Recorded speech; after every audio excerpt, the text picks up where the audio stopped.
जय हिंद प्यारे साथियों, आपका बहुत बहुत स्वागत है आपके अपने ही यूट्यूब चैनल टीचिंग क्लास 123 पर।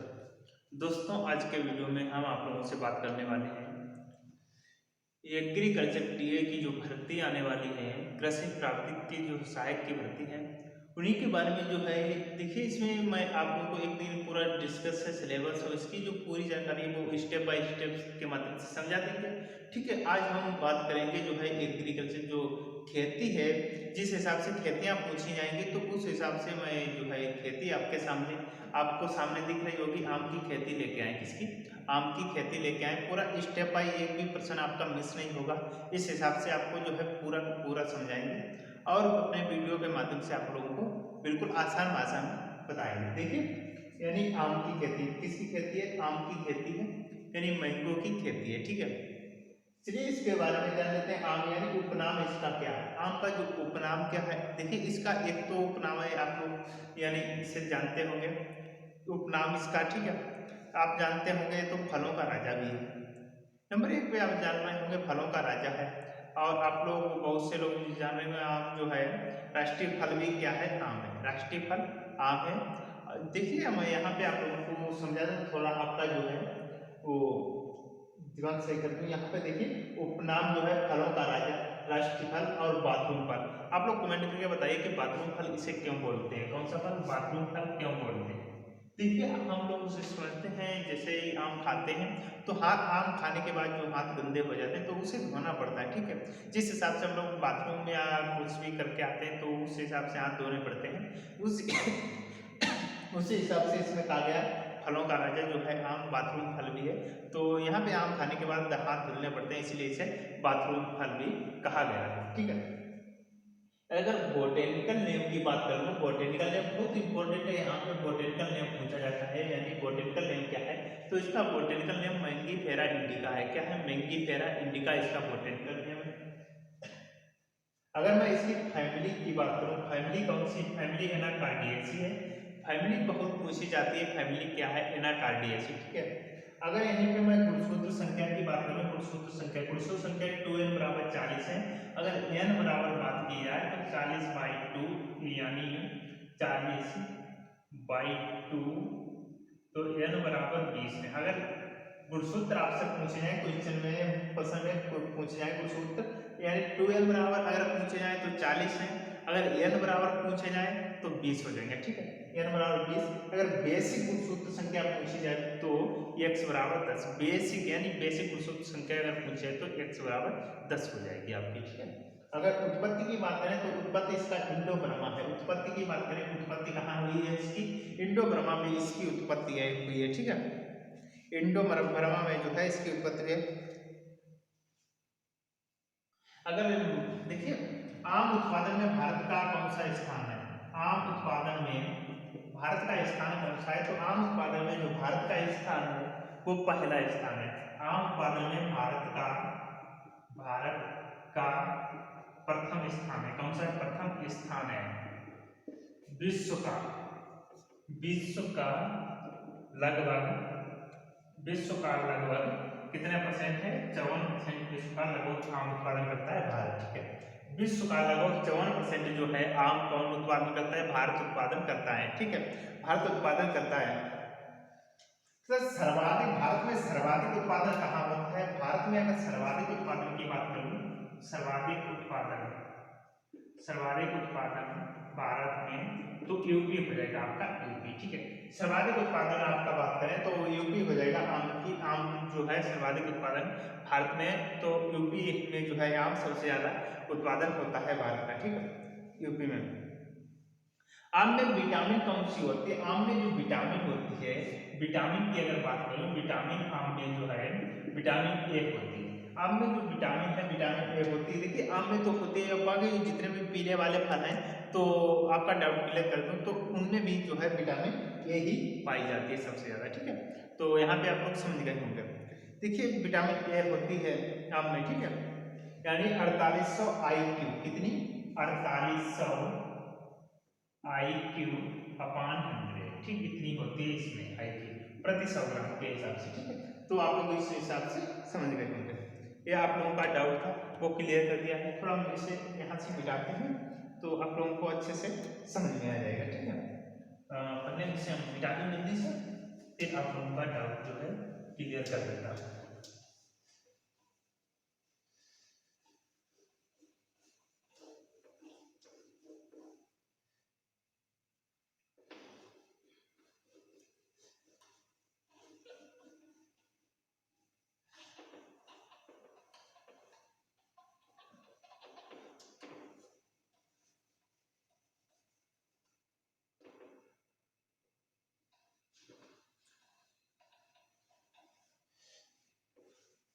चलिए यहाँ पे आप लोग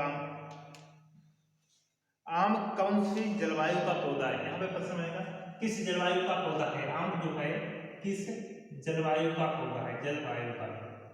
ठीक है, तो डाल के लिखिए आम जो है उष्णकटिबंधीय, उष्ण जो है आम जो है उष्ण जलवायु का पौधा है, मुख्यतः उष्ण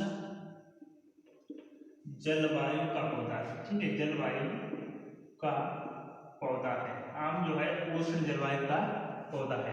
आम कौन सी जलवायु का पौधा है, आम उष्ण जलवायु का पौधा है।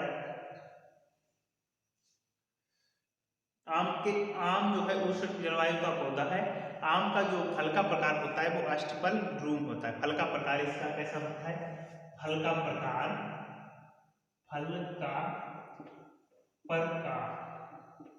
तो अष्टफल ड्रूम, अष्टफल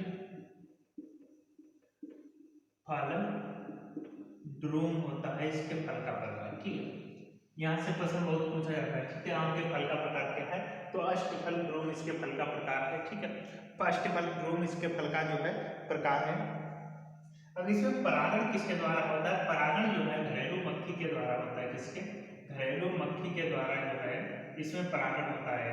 जो आप लोग देखे होंगे घर में बैठी होती खाने पे, या मीठी चीज अगर पड़ी हो, मिठाई पड़ी हो या कुछ भी हो, तो वहाँ पे जो है आपके समय मक्खी आ जाती है, तो उन्हीं मक्खियों के द्वारा आम में जो है परागण होता है। क्या होता है, परागण होता है, परागण। ठीक है, तो परागण जो है घरेलू मक्खी के द्वारा होता है। आम जो है एकांतर फलन की प्रमुख बीमारी है। आम में जो है एकांतर फलन की प्रमुख बीमारी या प्रमुख समस्या, एकांतर फलन की इसमें जो है फलन की प्रमुख समस्या है। एकांतर फलन की समस्या सबसे ज्यादा किसमें है, सबसे ज्यादा किसमें है, तो लंगड़ा और दशहरी में। लंगड़ा आम है और आपका हो जाएगा दशहरी। दशहरी आम में जो है एकांतर फलन की समस्या जो क्या है सबसे अधिक है। एकांतर फलन की जो समस्या है वो सबसे अधिक है लंगड़ा और दशहरी में। ठीक है,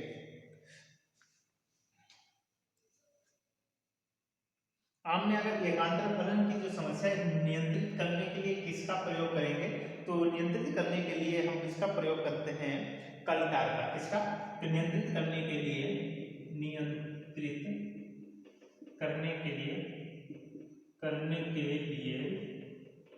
कलटार का प्रयोग करेंगे। किसका, कलटार का प्रयोग करेंगे। ठीक है, कलटार का प्रयोग करेंगे। ठीक है, आम में जो है जो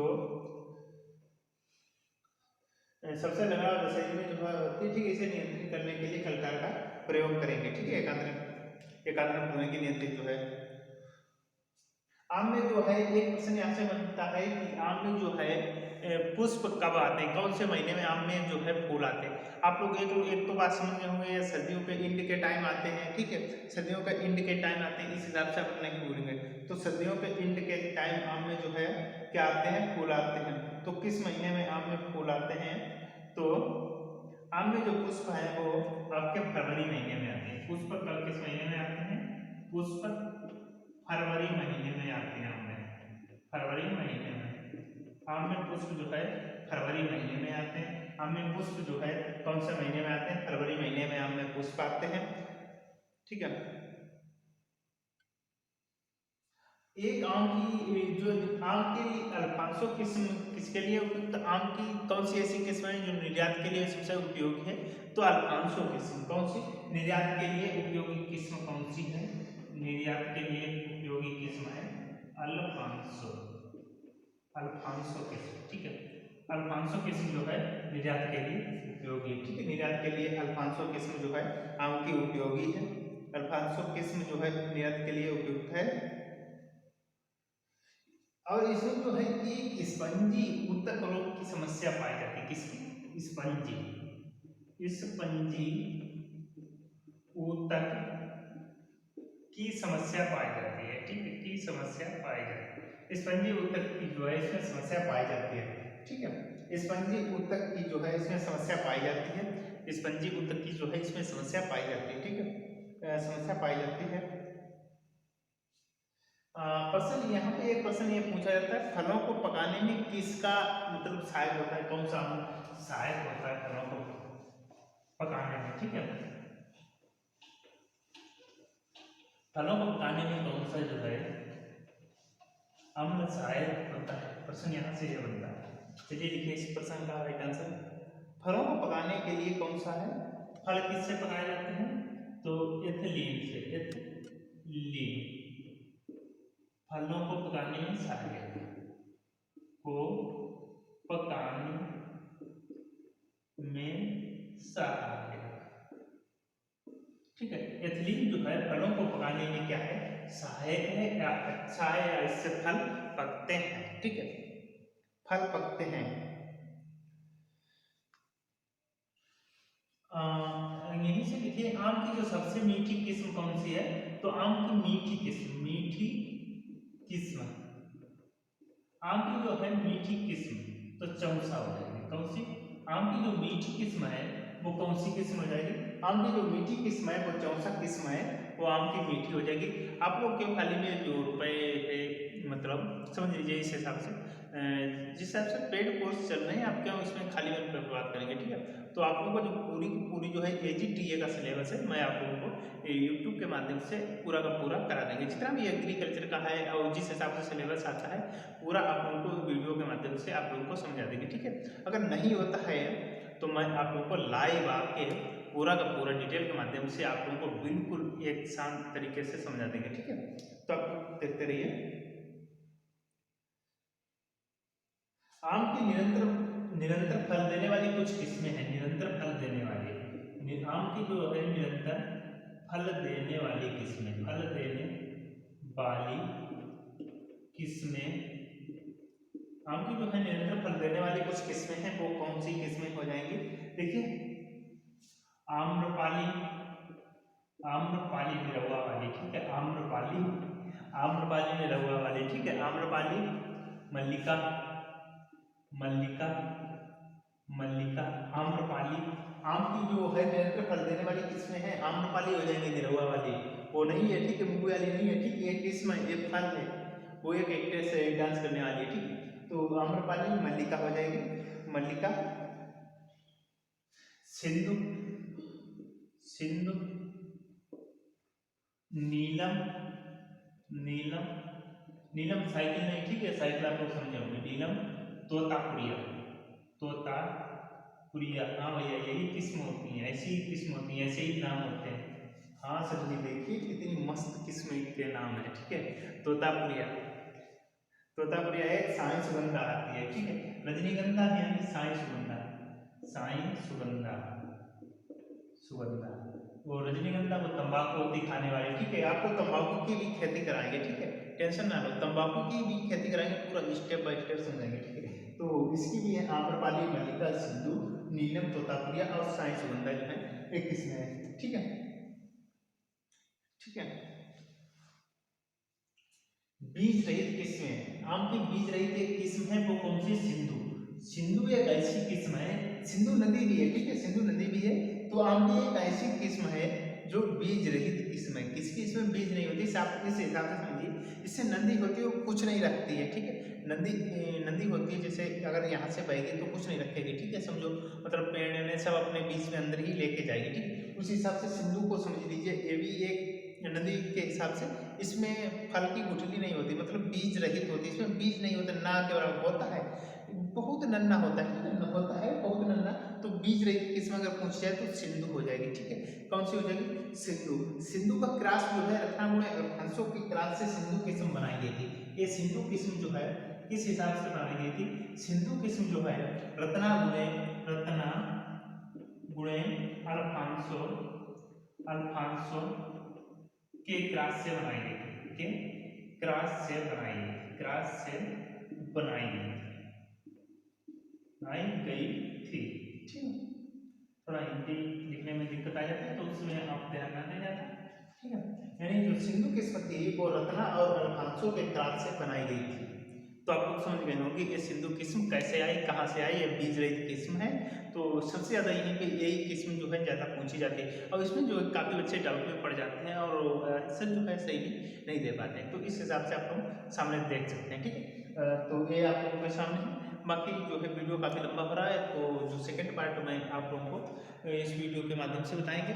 अगर आपका वीडियो जो है काफ़ी लगभग 20 मिनट के आसपास आ गया है तो सेकंड वीडियो के लिए आप बने रहिए और अगला पार्ट आप लोग जो है डिस्क्रिप्शन में लिंक दी है, देख लीजिए और नहीं तो ऐसे सर्च कीजिए अगला पार्ट करके। ठीक है, सेकंड पार्ट, ये फर्स्ट पार्ट है, सेकंड पार्ट।